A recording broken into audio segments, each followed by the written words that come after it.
Bonjour à tous, j'espère que vous allez excellemment bien. Aujourd'hui on débrief l'étape numéro 8 de ce Tour d'Italie 2020, étape qui nous emmenait du côté de Giovinazzo, qui partait de Giovinazzo pour nous emmener à Vieste. Il y avait à peu près 200 km de course. J'avais annoncé que c'était un Milan-San Remo, ça a été un Milan-San Remo en fait très très calme. Aujourd'hui, avec la victoire d'une échappée qui est partie au bout de 25 km de course et qui a ensuite pris très rapidement 10 minutes d'avance, et qui n'a jamais été reprise parce que on peut pas dire que dans le peloton il y a eu l'envie en fait de revenir sur ces 6 coureurs échappés, ce qui est un peu décevant pour certaines équipes. Bon, on reviendra là-dessus en fin de vidéo avec les flops. Que dire de cette étape, que si vous l'avez raté, ça a été un peu animé, mais bon, c'était pas la plus animée de ce Giro. Je pense que très clairement, il y a des coureurs qui avaient envie de souffler par rapport à l'étape de la veille où ça roulait extrêmement vite. Et puis, il y a des équipes qui ont manqué un petit peu d'ambition aujourd'hui pour aller chercher la gagne parce qu'elles avaient la capacité de le faire. Et entre des leaders qui n'ont pas été menacés et qui n'avaient pas d'objectif d'aller devant et des équipes de sprinters qui n'ont pas fait forcément les bons choix, je pense qu'au bout d'un moment, ça a fait ces petites différences. Ça a fait cette échappée qui a pris tout de suite de l'avance. Et une étape donc qui a été, je pense, un peu moins intéressante que la veille, ça c'est sûr, mais c'était pas non plus un enfer à regarder parce que dans l'échappée, il y a eu pas mal d'animations. Débrief de cette étape 8, le résumé, donc avec une échappée qui part au bout de 25 km de course. Le premier quart d'heure a été très rapide. Ensuite, c'est un petit peu ralenti. Et donc, une échappée avec 6 hommes, dont Simone Ravanelli, Joey Roscoff. On avait également Matthew Holmes de la Lotto, Puccio d'Ineos, et puis Brendel, parce qu'il y a un umlaut sur le A, et Alex Dosset d'Israël Startup Nation. Ces hommes qui vont prendre très vite de l'avance, 4, 5, 6, 7 minutes. Au sprint inter, Holmes s'impose du côté de l'échappée, c'est Démar qui remporte le sprint du côté du peloton devant Sagan, donc qui reprend encore un petit point d'avance. Et puis les hommes de tête arrivent dans le deuxième catégorie avec encore une fois Matthew Holmes qui passe en tête. Le deuxième catégorie qui était à peu près 70 km, un peu avant 70 km de l'arrivée. Je sais plus précisément. Et puis ensuite derrière dans l'échappée ça tourne bien, il y a une très très belle collaboration et à 30 km de l'arrivée il y avait une petite difficulté et Dosset décide d'attaquer. Bien entendu l'équipe Israel Startup Nation était en surnombre, il part avec Puccio. Le problème c'est que les deux hommes se font rattraper, regroupement, première montée parce que du côté de Vieste il y avait 2 tours de circuit et une côte avec un kilomètre de montée avec un passage à 17%. Première montée, attaque de Puccio avec Holmes et Roscoff. Derrière, que ça soit Dosset et Brendel, on roule très très fort pour revenir. Ils arrivent à revenir au bout de 2-3 km de poursuite assez rapidement. Et puis derrière, il y a une première attaque de Brendel. Derrière, ça revient. Et puis le contre de Dosset, il ne sera jamais repris. Il va prendre très facilement 50 secondes d'avance car derrière, il n'y a pas une excellente collaboration. Surtout Brendel Matthias Brendel fait un très très gros travail. Et puis Brendle, c'est toujours dur à dire. Brendle, normalement, on doit dire parce qu'il y a un umlaut sur le A, 50 secondes, puis attaque de Puccio, Holmes et Roscoff dans le deuxième passage de cette fameuse difficulté, mais ils n'arriveront jamais à revenir sur Dosset qui fera une très très bonne portion de plat, un très très bon contre-la-montre pour s'imposer. On passe tout de suite aux Français du jour. Du côté des Français du jour, c'était un petit peu dur de choisir quelqu'un, déjà parce qu'on n'a plus beaucoup de bleus au départ de cette étape. On a perdu quand même Tony Galopin, donc ça fait un bleu en moins. J'ai décidé de mettre en avant Arnaud Démar, qui aujourd'hui n'a pas été menacé de l'étape, qui a pu donc faire reposer ses équipiers. Ce qui est important à un Giro, c'est 3 semaines. C'est jamais facile, faire reposer ses hommes, ça peut être quand même intéressant. Surtout que demain c'est une étape un peu en côte, il y a quand même 4500 mètres de dénivelé positif, et que le début de la deuxième semaine est quand même, il y a des étapes pour sprinters mais qui ne seront pas si faciles que ça. Donc il faut faire du jus aujourd'hui, et cette équipe a fait ce travail-là. Je pense que Démar a aussi eu la chance de ne pas être menacé par par d'autres équipes, par d'autres sprinters, mais il les a en fait un petit peu dégoûtés, j'ai l'impression, après ces trois premières étapes de sprinter où il les a battus. Je pense qu'il est un peu dégoûté du monde. Et que c'est vrai que on a vu personne rouler en fait à l'avant du peloton, personne n'a décidé de prendre en main la course, ce qui fait que l'échappée a pris très vite de l'avance. Et quand on voit une échappée arriver à 8-9 minutes et que personne roule, bah déjà c'était pas à Groupama de rouler.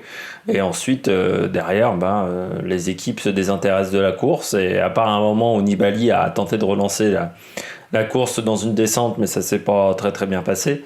Ça a été très très calme, donc belle journée de démarre qui a été très performant aujourd'hui, surtout qui a fait beaucoup d'énergie pour les jours à venir.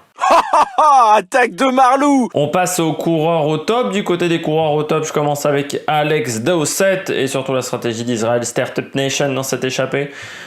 Déjà, c'était une très belle idée de partir à deux sur un échappée comme ça, parce que c'est vrai que la deuxième partie de parcours allait être dure à contrôler, et plus vous êtes nombreux, plus vous pouvez contrôler dans une échappée. En plus, ils ont eu l'avantage de partir dans une petite échappée, ce qui faisait qu'en début de journée, je me suis dit, est-ce que ça peut aller au bout? Ils sont quand même que 6, l'étape est assez difficile en deuxième partie de journée, mais heureusement derrière, ça s'est vraiment reposé.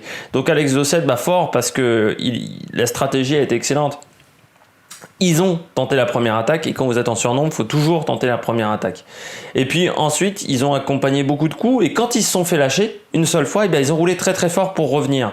Ils n'ont pas attendu que Ravanelli fasse le travail.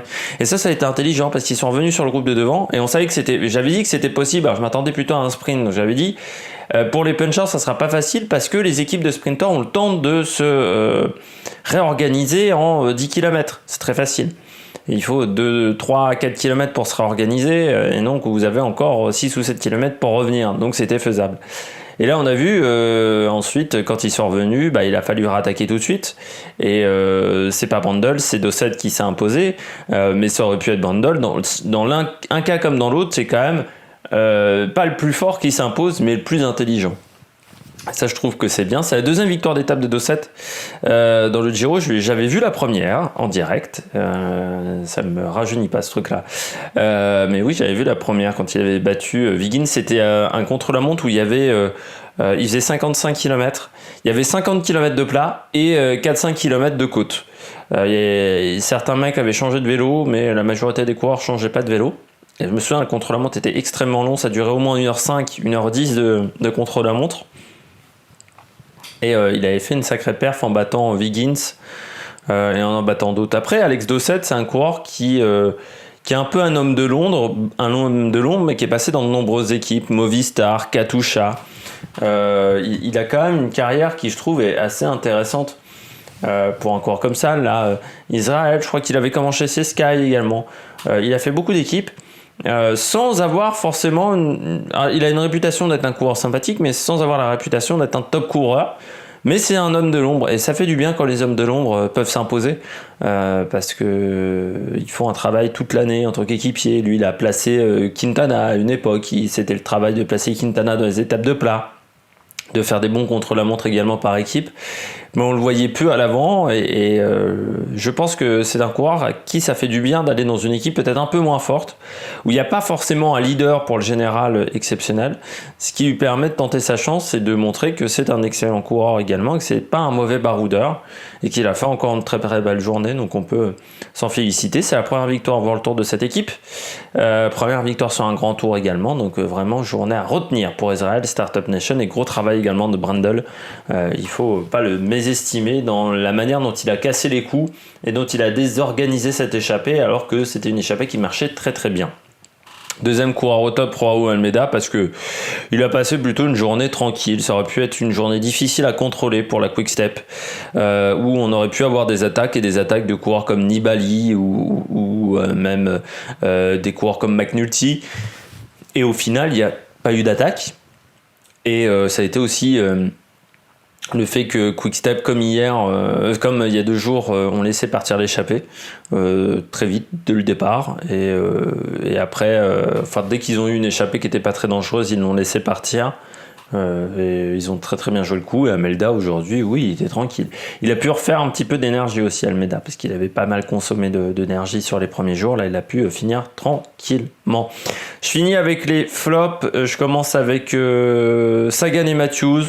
Je considère que quand on veut gagner un maillot cyclamen et quand on a un sprinter qui est meilleur que soi, mais que c'est un sprinter qui n'est pas forcément le meilleur en côte, il faut tenter des coups dans les étapes un peu plus difficiles. Et je trouve que Sagan et Matthews, aujourd'hui, ils ont été extrêmement frileux parce que c'était une étape où ils pouvaient tenter le coup, où ils pouvaient faire de très très belles choses. Alors soit les équipiers ont dit non, soit du côté de Matthews, c'est Kelderman qui a dit non, je veux pas une course de mouvement parce que peut-être que je pourrais pas suivre. Du côté de Sagan, c'est peut-être Maika.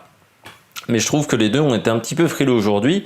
Et c'est pas en courant de cette manière qu'ils vont réussir à remonter au niveau du classement du maillot cyclamen, du maillot à points qui est mené, je vous rappelle, par Arnaud Démare. Je vais continuer avec Nibali et la Trek. Surprenant d'attaquer et d'arrêter quand on nous dit la raison, Fuglsang a crevé. Il faudra pas s'en mordre les doigts dans quelques jours. C'est pas de leur faute si Fuglsang...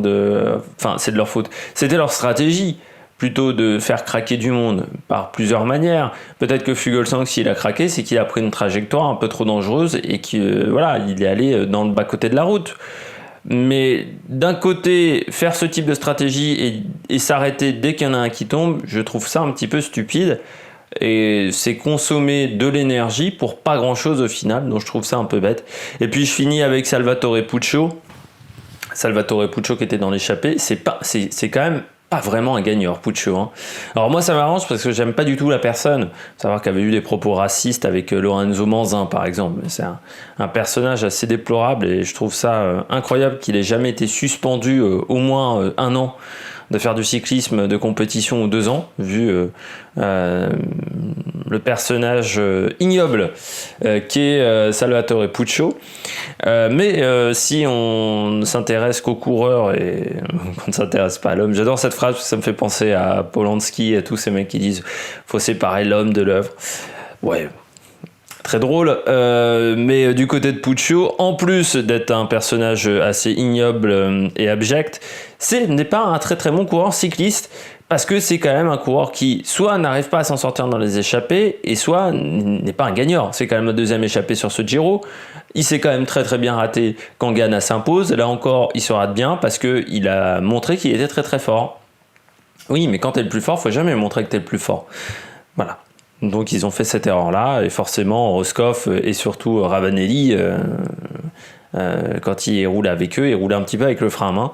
Et ce qui a désorganisé cette échappée, grâce également au travail de Matthias Brendel. Mais c'est vrai que du côté de Puccio, je pense qu'on n'est pas très fut-fut dans les échappées. Et un baroudeur, ça doit être intelligent.